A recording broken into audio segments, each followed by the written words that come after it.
हम मुद्रा योजना लेकर के आए, 36% लाभार्थी मुस्लिम थे।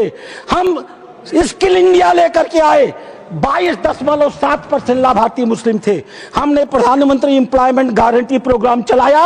अध्यक्ष महोदय, 70% अधिक मुसलमानों ने उस योजना का इस देश में लाभ लिया। मेरे पार्टी की बैठक है, मुझे बताना नहीं चाहिए, लेकिन मैं कहूंगा, माननीय प्रधानमंत्री इसी बाल योगी सभागार में हम सारे सांसदों की बैठक ले रहे थे। उन्होंने क्या कहा हमसे? उन्होंने कहा, लोग कहते हैं कि मुसलमान भाजपा को वोट नहीं देते। आपको याद होगा मित्रों, उन्होंने कहा नहीं, ये गलत है, देते हैं। और अगर मान लिया जाए कि नहीं देते हैं तो इसका मतलब क्या है? क्या वो देश के नागरिक नहीं है?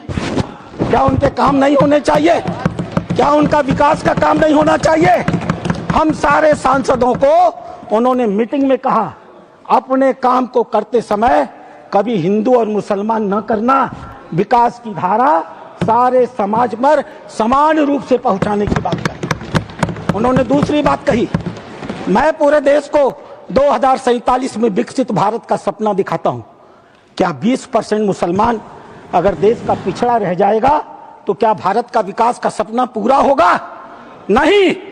हमें भारत के विकास का मतलब है 20% मुसलमान के विकास की भी योजना बनानी है। यह कल्पना माननीय प्रधानमंत्री ले सकते हैं। आजादी के 75 सालों के अंदर इस कल्पना को लेकर इस देश में कोई नहीं आया था। और तीसरी बात उन्होंने कही, सरकार के, और सबसे महत्वपूर्ण बात है, सरकार के स्तर पर सरकार जो कुछ भी कर सकती है मुसलमानों के जीवन की बेहतरी के लिए हम करने का प्रयास करेंगे। लेकिन मुस्लिम सामाजिक संस्थाओं की भी रोल होनी चाहिए। ये मुस्लिम पर्सनल लॉ बोर्ड की भी भूमिका होनी चाहिए। यह जमायत उलेमा की भी भूमिका होनी चाहिए। यह वक्फ कमेटियों की संपत्तियां जो पड़ी हुई हैं उनकी भी मुसलमानों की जिंदगी को बेहतर करने में भूमिका होनी चाहिए।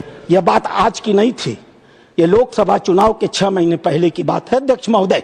उस समय वो कल्पना लेकर चल रहे थे कि अगर हमने मुस्लिम वक्फ की संपत्तियों का बेहतर उपयोग कर लिया, पारदर्शी उपयोग कर लिया, उनकी आय को बढ़ा दिया, उनके ऊपर जो कब्जा करके लोग बैठे हुए हैं उन कब्जेदारों को हटा दिया, तो स्वाभाविक रूप से जो अकूत संपत्ति पूरे भारत में मुसलमानों के पास आएगी, हम उसका इस्तेमाल गरीब मुसलमानों की शिक्षा के लिए, जीवन की बेहतरी के लिए, उनके मुसलमान महिलाएं दर बदर भीख न मांगे, अपनी इज्जत का समझौता न कर सके, कोई बूढ़ी मुस्लिम रात को खाली पेट सोने के लिए मजबूर न हो, हम उसके लिए व्यवस्था करके लाएंगे। और वस्तुतः अध्यक्ष महोदय, वक्फ अधिनियम की जो ही माननीय गृह मंत्री ने घोषणा किया, पूरे देश में तूफान आ गया। आश्चर्य होता है, वक्फ की घोषणा भी नहीं हुई, कानून सामने भी नहीं आए, विरोध शुरू हो गया। तुम्हारी मस्जिदें कब्जा कर ली जाएंगी, तुम्हारे दरगाह कब्जा कर लिए जाएंगे, तुम्हारे कब्रिस्तान कब्जा कर लिए जाएंगे, तुम्हारे मदरसे कब्जा कर लिए जाएंगे। मैं एक पत्रक लेकर के अध्यक्ष महोदय आया हूं। केरल और कर्नाटक की एक आतंकवादी संस्था है PFI, माननीय गृह मंत्री को आभार प्रकट करता हूं, उन्होंने बैन किया है।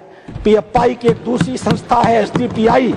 आज SDPI, मेरे पास पर्चे हैं, मैं गृह मंत्री को सौंपूंगा और आपको भी दूंगा।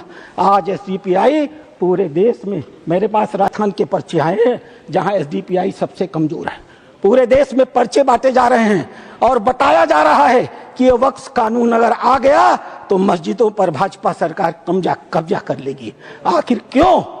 लेकिन ये लोग भूल गए, नरेंद्र मोदी किसी और मिट्टी के बने हुए हैं। आपके विरोध से नहीं थे, आप चाहे जितना भी विरोध करते, वो मजबूती के साथ एक आम गरीब मुसलमान, एक दलित, एक पिछड़ी महिला, एक अनाथ महिला, एक तलाकशुदा महिला, अनाथ बच्चों के साथ खड़े होने वाले थे और इसीलिए वो मजबूती से विधेयक लेकर के आए। अध्यक्ष महोदय, ये चर्चा कर रहे थे वक्फ बाई यूजर की। क्या होता है वक्फ बाई यूजर? हजरत मोहम्मद साहब ने क्या कहा था? आपके पास अपनी कोई संपत्ति हो तो दूसरों को भले के लिए दान करो। हदीसों ने क्या लिखा था?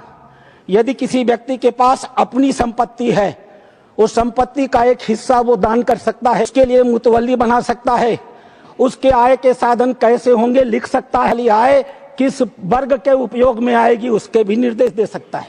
What is this Waqf by user? किसने आपको संपत्ति दी?